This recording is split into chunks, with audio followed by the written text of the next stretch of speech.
સારી વાટી છે.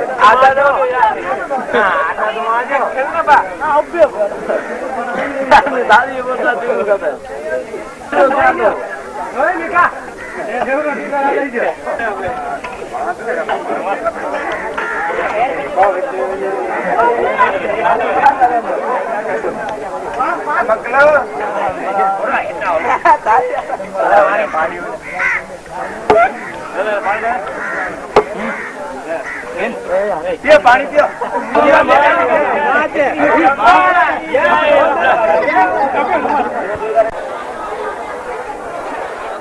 મને ઈચ્છા થઈ છે પ્રભુ,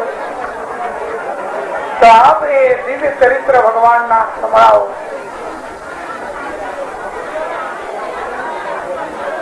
આ તરફ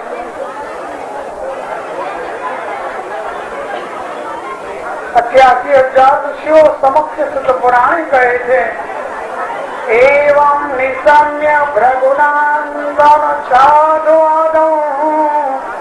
વૈયાશકીત ભગવાન વિષ્ણુરાતમ પ્રત્યક્ષ કૃષ્ણ ચરિતમ કલિકલ્મ સ્વપ્નમ તુમારવત ભાગવત પ્રધાન. મહારાજા પરીક્ષિત ના આવા વચન સાંભળી સુખદેવજી મહારાજ ને અતિ આનંદ થયો છે. સુખદેવજી પરમાત્માના ચરિત્ર નું વર્ણન કરતા રાજા પરીક્ષિત ને કહે છે, રાજન સામ્ય વ્યવસ્થિતો બુદ્ધિ સૌરદર્શી સત્તમ વાસુદેવ કથાયામ તે યજ્જાતા નૈષ્ટિકીરપી વાસુદેવ કથા પ્રશ્ન પુરુષાસ્ત્રેન પુનાતિ ભક્તારમ પ્રચ્છતમ સ્રોત તત્પાદ શરીરમ યથા. રાજન, તમારી બુદ્ધિ પરમાત્મા ભગવાનમાં ચિત્ત રહી, ભગવાનમાં આવી નિષ્ઠા રાખવી, ભગવાનમાં આવી પ્રીતિ થવી એ ભગવાનની કૃપા વિના ન બને.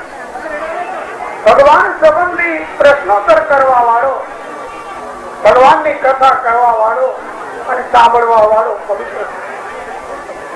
તો સાંભળો પરમાત્માના અવતારની કથા. દ્વાપર યુગ નો સમય હતો. પૃથ્વી ઉપર કંસ, જરાસંધ, ભૌમાસુર, બાણાસુર, વિવિધ શિશુપાળ, દંતવક્ર પૃથ્વી ઉપર હાહાકાર વર્તાવી રહ્યા હતા. ધર્મનો નાશ કરી રહ્યા હતા. ગાય, બ્રાહ્મણ, સંતો દુઃખી હતા. એ વખતે પૃથ્વીથી ભાર સહન ન થયો ત્યારે ગાયનું રૂપ ધારણ કરી અને દેવતાઓની પાસે ગયા. દેવતાઓ પૃથ્વીને સાથે લઈ બ્રહ્મલોકમાં ગયા અને બ્રહ્માજીએ કહ્યું, આપણે બધા ક્ષીર સમુદ્રને કિનારે જઈએ અને પરમાત્મા ભગવાનને આ વિનંતી કરી. બ્રહ્મા તદુપધાર્યાર્થ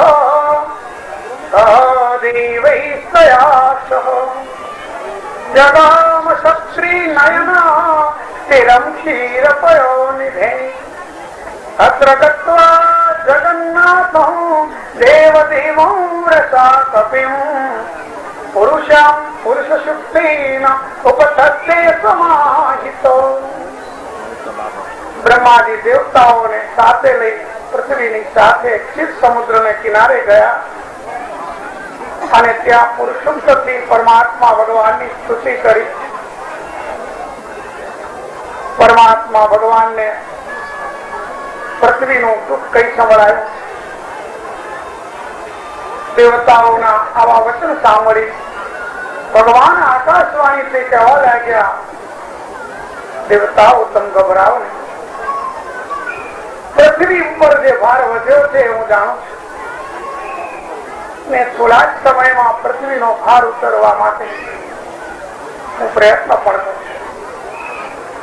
તો સાંભળો, આકાશવાણી કહેવા લાગી, વસુદેવ ગૃહે સાક્ષાત ભગવાન પુરુષ પરો જનિષ્યતે તત્પ્રિયાર્થમ સંભવંતુ સુરસ્ત્રિય વાસુદેવ કલાનંત સહસ્ર વદનસ્વરાટ અગ્રતો ભવિતા દેવો હરે પ્રિયતિ કીર્તયા વિષ્ણુ માયા ભગવતી યયાચમ મોહિતમ જગત આદિષ્ટા પ્રવણશેન કાર્યાર્થે સંભવિષ્યતિ.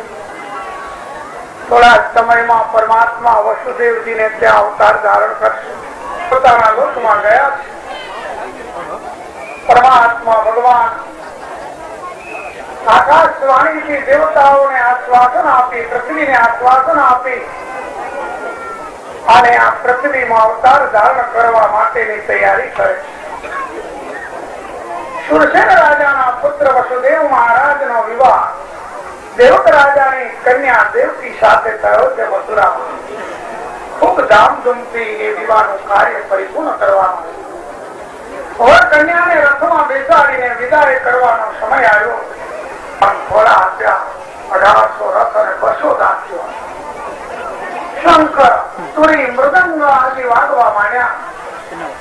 એ વખતે ઉગ્રસેન રાજાનો પુત્ર કૌશ દેવક રાજાને કહે છે, કાકા, આ દેવકીને હું નાનપણથી ભેગા રમ્યા છીએ અને બંનેને એકબીજામાં બહુ છે, તો મારી ઈચ્છા છે કે દેવકીનો રથ હું ચલાવીને એને ઘેર મૂકી આવું. દેવક રાજાએ રજા આપી એટલે કૌશ સારથીના સ્થાને બેઠો છે. ઘોડાની લગામ હાથમાં લઈ અને રથ ચલાવે. સ્ત્રીઓ મંગળ ગીતો ગાય છે, વાજિંત્રો વાગે છે, બ્રાહ્મણો આશીર્વાદ આપી રહ્યા છે. રથ ચાલતો ચાલતો મથુરાના મધ્ય ચોકમાં આવ્યો. ત્યારે આકાશવાણી થઈ, કૌશ તસ્યાષ્ટમો ગર્ભસ્વ મનુષ્યથી, તું જેને રથમાં બેસાડીને લઈ જઈ રહ્યો છે દેવકીનો 8મો બાળક તને માર. પકડી ખડગ હાથમાં લીધું, મારવા તૈયાર થઈ ગયો. વસુદેવ મહારાજ કહે છે, કૌશ તમે આ શું કરો? સુરવીર થઈને આવું કા? તમારી બેન નું હમણાં જ કન્યાદાન મને કરવામાં આવ્યું અને એને તમે મારવા તૈયાર થયા, અને એ પણ મૃત્યુના ભયથી. તો કાળ કોઈને છોડતો નથી. મૃત્યુ મનુષ્યની સાથે જ જન્મી ચૂક્યો છે અને જયારે સમય આવશે ત્યારે તો આવવાનું. આજ નહીં તો 5-25 વર્ષ પછી પણ મૃત્યુ આવવાનું. મૃત્યુર જન્મ વતમ વીરો દેહીનો સહજાયતે અદ્યાબ્દ શાંતિમાં મૃત્યુર વૈ પ્રાણિનામ ધ્રુવમ એહી પંચત્વમોપન્ની એહી કર્માનુભવશ દેહાંતર મનો પ્રાપ્ય પ્રાપ્તું. શ્રાવણ મહિનો અંધારી અષ્ટમી તિથિ.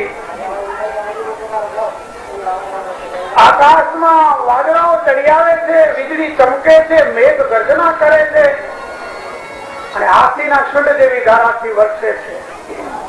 થોડી વારમાં જળજળાકાર થઈ જાય. યમુના નદીમાં પૂર આવ્યું છે, ઉગવાટ કરતા વહી રહ્યા છે. બરાબર મધ્યરાત્રિનો જયારે સમય થાય છે ત્યારે વાદળાઓ વિખરાઈ જાય, આકાશ સ્વચ્છ થઈ જાય, દિશાઓ પ્રકાશિત થઈ જાય.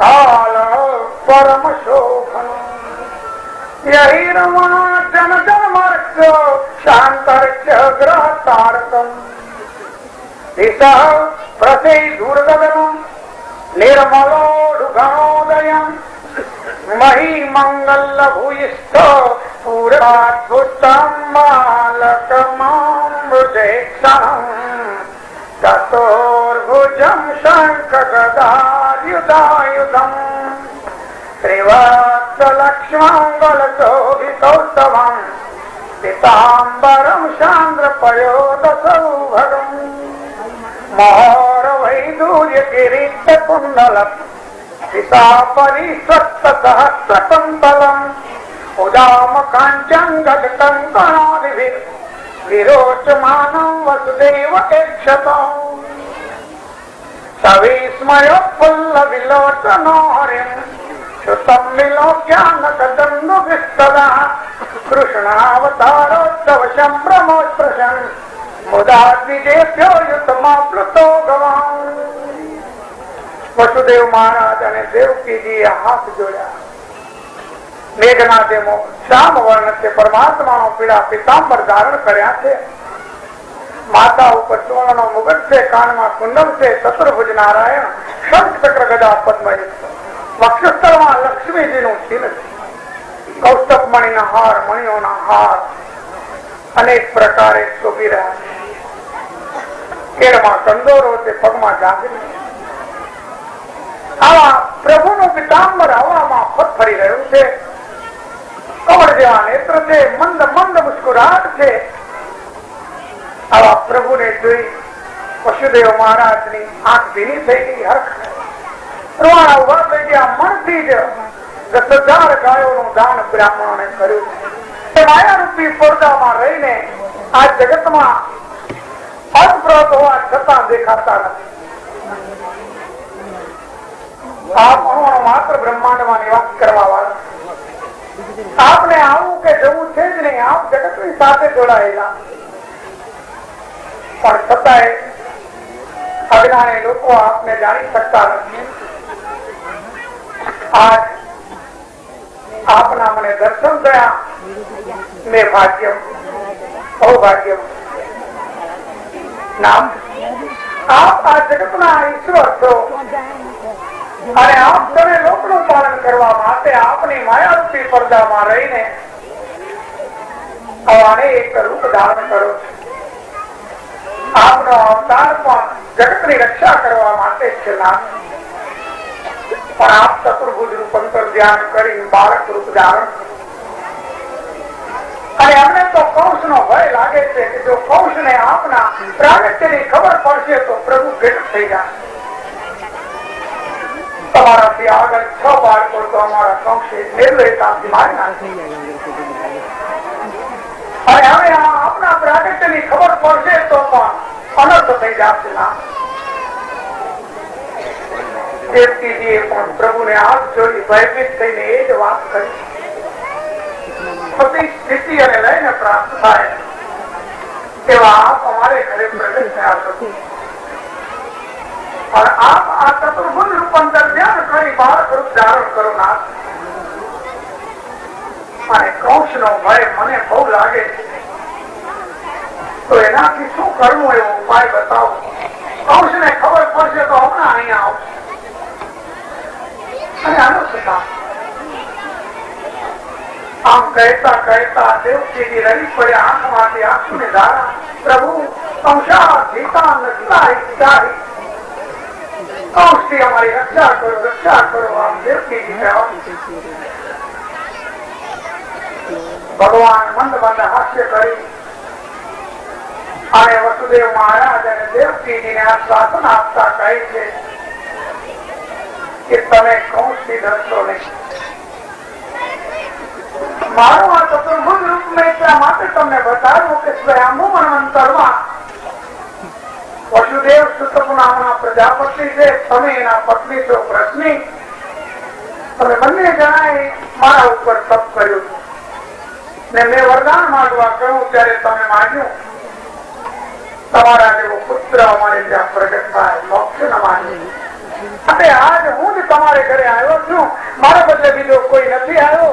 એની તમને પ્રતીતિ થાય એ માટે મેં તમને ચતુર્ભુજ રૂપ બતાવ્યું. હવે તમારી ઈચ્છા છે હમણાં જ બાળક રૂપ ધારણ કરો. અને કદી કૌશથી તમે ડરતા હો તો પિતાજી હમણાં જ રાત્રિના મને અહીંથી ગોકુળ લઈ જાઓ. ગોકુળમાં નંદ પત્ની યશોદાથી મારી માયા પુત્રીના રૂપમાં પ્રગટ થઈ છે. મને ત્યાં મૂકી આવો અને એક કન્યાને અહીં લઈ આવો. પણ આ કાર્ય રાત્રે ના થવું જોઈએ. પ્રાતકાળ થશે તો અનર્થ થઈ જશે પિતાજી. આ વસુદેવ મહારાજને અને દેવકીજીને આશ્વાસન આપી